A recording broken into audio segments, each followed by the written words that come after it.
Nagsisimula ito sa katahimikan. Isang katahimikan na mas mabigat pa sa mga salita. Sa kanyang mga mata, may nakikita kang pagdududa. Isang tanong na hindi binibigkas at sa sandaling iyon, nararamdaman mo. Isang malakas, hindi mapigilang puwersa, ang pangangailangang magpaliwanag. Iniisip mo, kung maiintindihan niya lang ang dahilan ko, kung malalaman niya lang ang buong kwento. Ito ang simula ng iyong pagbagsak. Bawat salita na iyong binibitawan ay hindi isang tulay. Ito ay isang pala. Bawat paliwanag ay isang paghukay. At ang inililibing mo ay ang iyong sariling kapangyarihan. Ito ang tinatawag nating psikolohikal na pagkamatay. Isang konsepto na kasing luma ng panahon, ngunit ngayon mo lang ganap na mararanasan. Hindi ito tungkol sa lohika. Hindi ito tungkol sa katotohanan. Ito ay tungkol sa perception, sa dinamika ng kapangyarihan na hindi mo namamalayang isinusuko. Ang babae, sa kanyang kaibuturan, ay hindi naghahanap ng mga dahilan. Naghahanap siya ng lakas, ng katatagan, ng isang lalaking hindi nayayanig ng kanyang pagdududa. Kapag nagpapaliwanag ka, ang naririnig niya ay hindi ang iyong mga salita. Ang naririnig niya ay ang iyong takot, ang iyong kawalan ng katiyakan. Sinasabi mo, hindi ganoon, pakinggan mo ako. Pero ang isinasalin sa kanyang isipan ay, hindi ako sigurado sa sarili ko. Kailangan ko ang iyong pag-aproba. Bawat pagtatanggol ay pag-amin ng pagkakasala sa korte ng atraksyon. Ang hukom ay ang kanyang intuwisyon. At ang hatol ay mabilis at walang awa. Isipin mo ito. Isang halimbawa.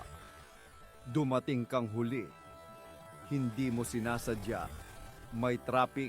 May bigla ang utos ang boss. May sumabog na gulong. Mga lehitimong dahilan. Haharap ka sa kanya. Handa na ang iyong script. Sorry na late ako kasi. At diyan, sa salitang kasi, doon ka namatay. Hindi niya narinig ang traffic. Hindi niya narinig ang boss mo.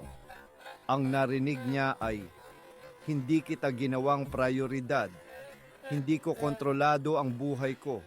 Mahina ako. Ang iyong mga dahilan, gaano man katotoo, ay tunog ng kahinaan.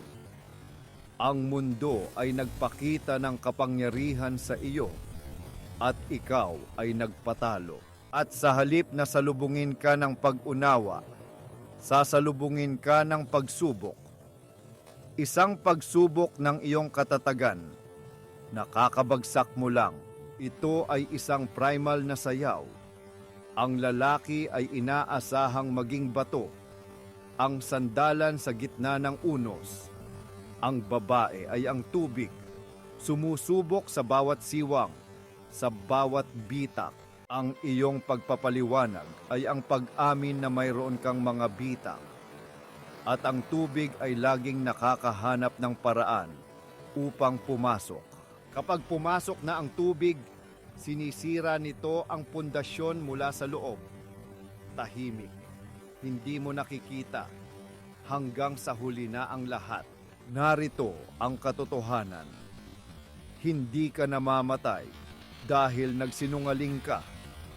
Namamatay ka dahil nagsabi ka ng iyong katotohanan sa paraang nagpapakita ng iyong kahinaan. Ang mas makapangyarihang landas, katahimikan.